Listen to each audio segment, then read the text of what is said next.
Great morning, holy brothers and sisters, for the 8th of CHESHVAN in the Kitzur Likutei Moharan. Today's lesson will be called Omnipresent Omnipotence. It is very good for a person to rely on nothing but God alone, for when a person does not rely on God, he must struggle and search for all kinds of stratagems. For example, when he needs a cure, he must run around after all kinds of medicinal herbs. Sometimes, however, the herbs that he needs are not available in his country, while the herbs that are available are not good for a particular affliction. But the Holy One, blessed be He, is good for all afflictions in order to heal them. As it is written, God is good for everything. Tehillim 145:9.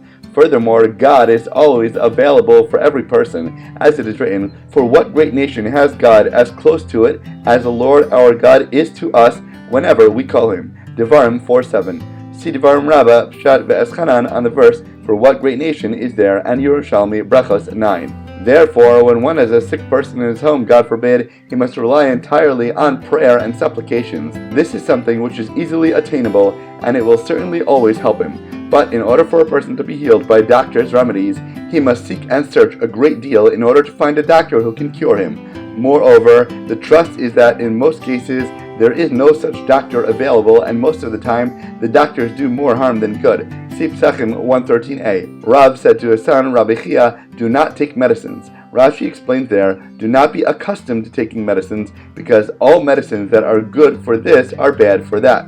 As Rashi explains, what is good for one ailment causes and aggravates another. Many underestimate the power of prayer, and still think that they need other methods and answers elsewhere. Stop and remember to turn to our loving Father, best doctor, smartest lawyer, biggest boss, and closest friend, our constant Creator. Through perfect prayer, which in turn brings about overall peace, all creatures come to have compassion on one another, and there is peace between them. This is the state that will prevail in the future, as it is written, the wolf shall dwell with the lamb. Yeshaya 11:6.